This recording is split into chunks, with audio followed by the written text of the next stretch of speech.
If you're thinking about becoming a nurse in 2025 and if it's still worth it, keep watching.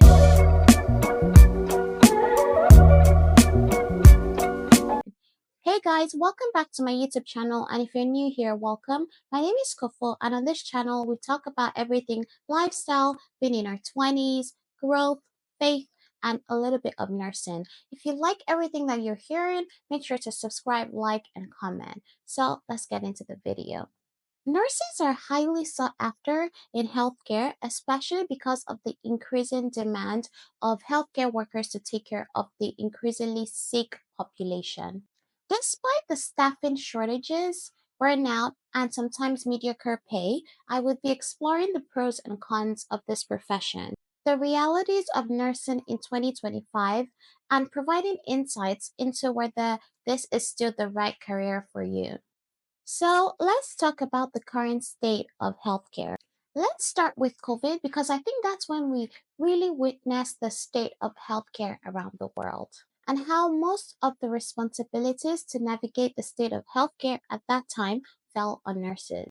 I wasn't a nurse during COVID. In fact, I hadn't even gotten into nursing school, but I've heard many stories from other nurses about how COVID was and the insane stories that they had and just like everything that happened and the challenges that they had to face. And let me tell you, it was it sounds like it was a nightmare for sure. I remember the United States having to bring nurses from all over to help with the demand at that time. This is when the concept of travel nursing started to become more popular. Hospitals were and are willing to pay nurses thousands of dollars per week to help with this demand. The demand is not stopping anytime soon, not only because of the increasing demand, but also the increasing demand for specialized nursing, especially with mental health nursing becoming more of a thing. For example, 10 years back or maybe more, hospitals never used to allow new grad nurses into the ICU unless they had experience in like med surg or like a step more of a step down floor before they could go into the ICU. But now hospitals are creating and allowing programs for nurses to come in straight from nursing school into the ICU because of this increase in demand. Therefore, we are experiencing an increasing need of specialized nursing in the healthcare field. In terms of cost, according to Canadian Institute for Health Information, healthcare spending is expected to reach 372 billion, which is 9,054 Canadian dollars per Canadian in 2024 and account for 12.4% of Canada's gross domestic product excluding the 2020 and 2021 pandemic period. This is the highest ratio ever reached. As in previous years, hospitals on average, employee compensation accounts for about two-thirds of total hospital costs. Drugs and physicians remain the major areas of spending. So if you guys notice, you hear that drugs and physicians remain the major areas of spending. With physicians, if you've noticed, there's becoming also more specialized nursing, not only in terms of like ICU, emergency nursing, or critical care, or stuff like that, but also in terms of like nurses being able to advance their care and become advanced practice registered nurses with examples like CRNAs, which is certified registered nursing anesthetist, and also like nurse practitioner roles. So hospitals would rather pay like two nurse practitioners and maybe one family doctor or one doctor than to pay three different doctors because the cost of paying three different physicians is more expensive than having to pay just two nurse practitioners and one physician, if that makes sense. Same thing with CRNAs. Hospitals now would rather just have maybe one anesthesiologist or two, and maybe have two other CRNAs rather than having four different anesthesiologists. So that's kind of how hospitals are reducing their costs. So nursing is helping to play a big role in this because there's so many specializations in nursing now where hospitals can take advantage of this lower paying salaries instead of hiring physicians where they would have to pay higher salaries. Now, let's talk about the job market trends and opportunities. According to the US Bureau of Labor and Statistics, employment of registered nurses is expected to grow 6% from 2023 to 2033, faster than average for all occupations. About 194,500 openings for registered nurses are projected each year on average over the decade. Many of those openings are expected to result from the need to replace workers who transfer to different occupations and exit the labor force, such as to retire. And this is same for Canada as well. According to Canadian Nurses Association, RNs with skills in specialty areas such as emergency critical care and operating room, and those willing to work in small and isolated communities are in the most demand.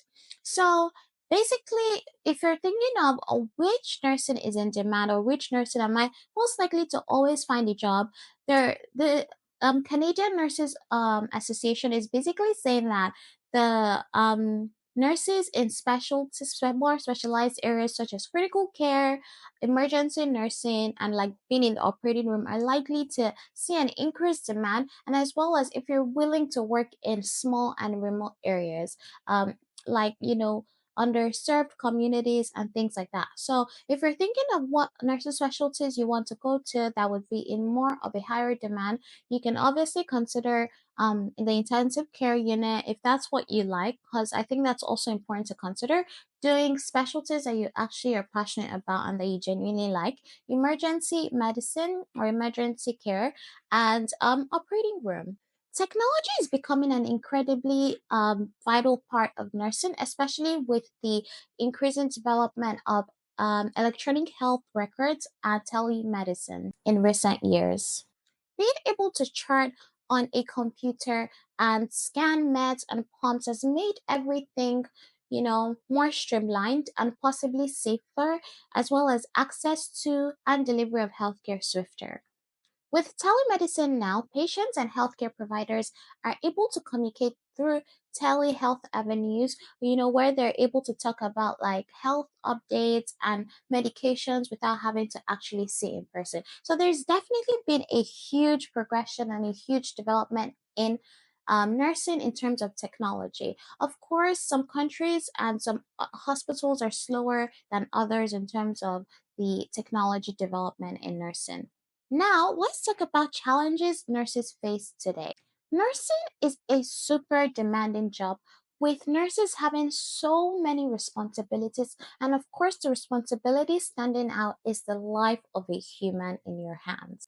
Most nurses, especially nurses that work in hospitals at the bedside, work 12-hour shifts, which can be super demanding and super exhausting, especially because as nurses, we are not only mentally, working, we're also physically working because it's like can be very labor intensive as well. And then we're also emotionally, using our emotions as well because the hospital environment can be pretty sad and pretty depressing at times. During these 12-hour shifts, nurses are usually responsible for like giving the medications, giving the right medications, making sure that they give it in the right doses through the right routes. You're not also, and if you work in critical care, for example, you're literally dealing with and administering medications that help to keep patients alive.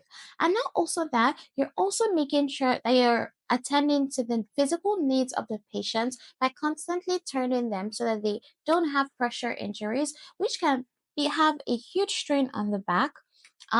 You're also cleaning up the patient when they, go to the bathroom or go to the toilet or poo on the bed. You're also like attending to their emotional needs.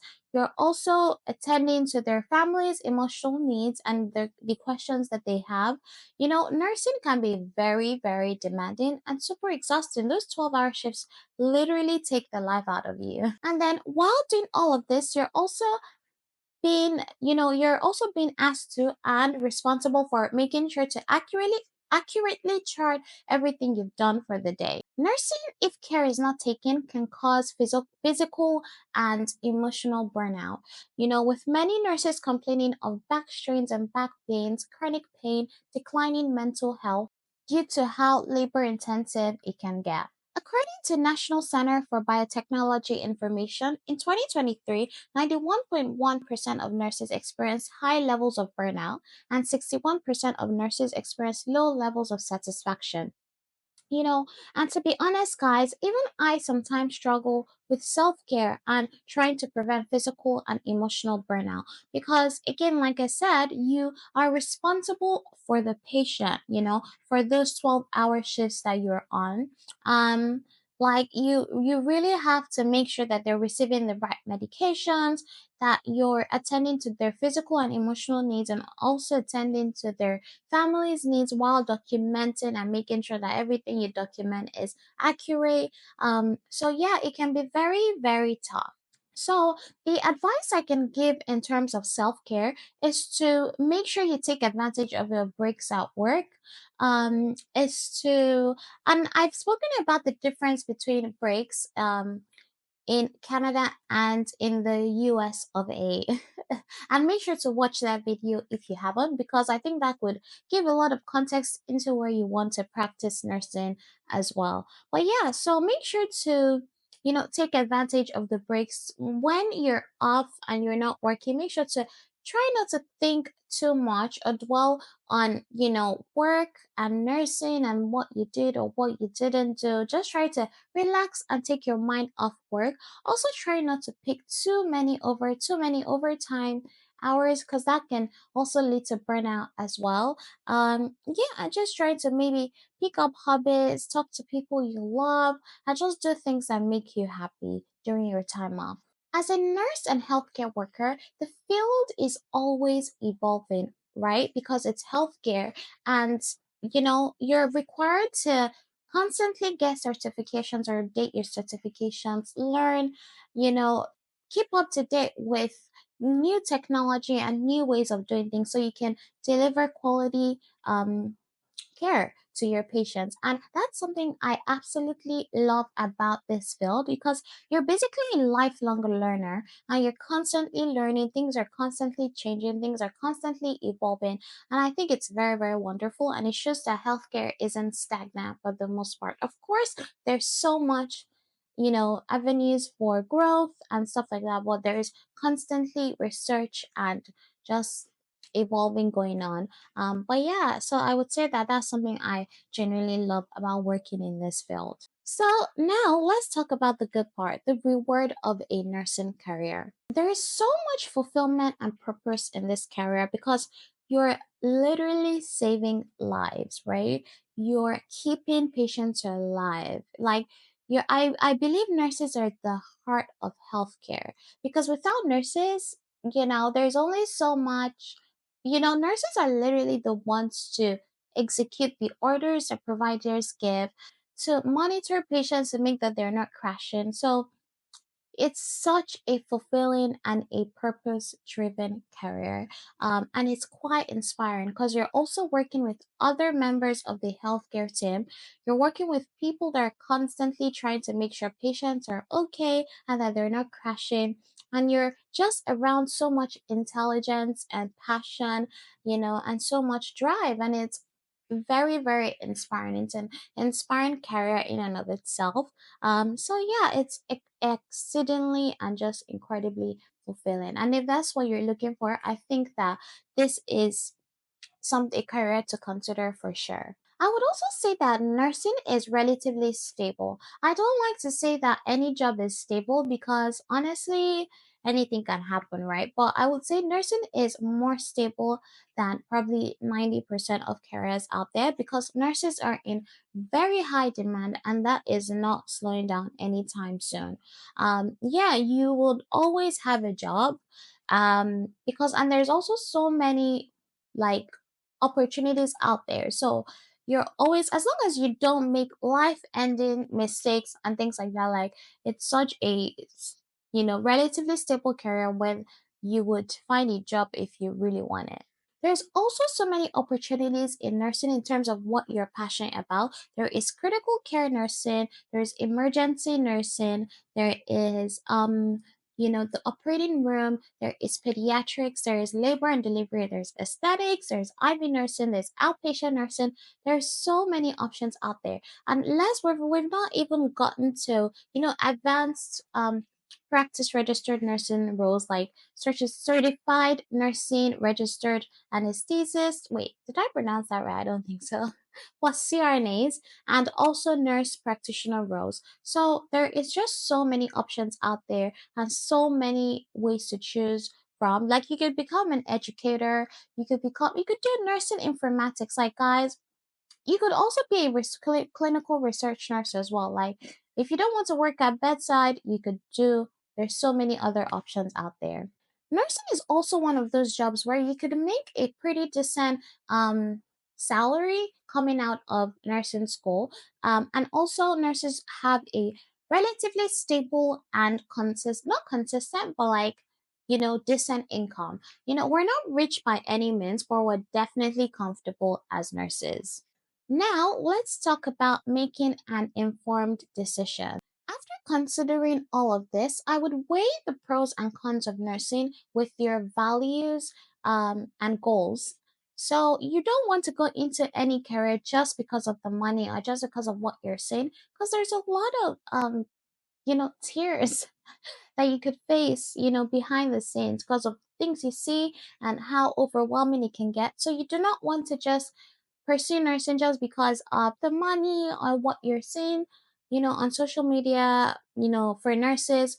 But, and I'm not saying that you should not consider pay because that's very, very important. But I'm just saying that that should not be like the only thing because there's so many other jobs out there that can pay as much as nursing and even higher, without having to go through the emotional physical pain and the mental pain. But yeah, like I even think you should consider your personality when it comes to nursing as well.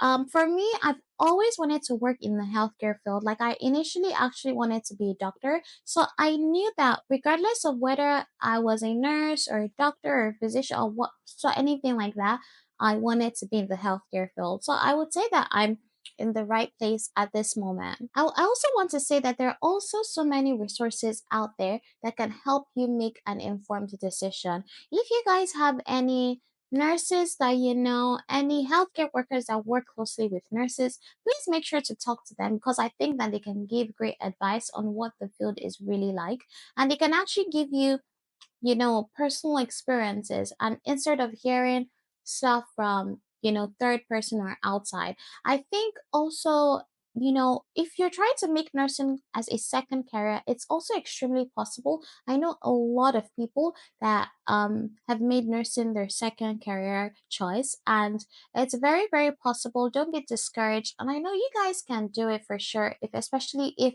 you truly want it. Remember, there's so many opportunities in nursing, and don't feel like you need to stick with one choice because there's just so many to choose from. So yeah, that's it for this video. If you guys liked this video, make sure to comment and like and also subscribe if you haven't. Thank you guys for watching, and I'll see you guys in my next video.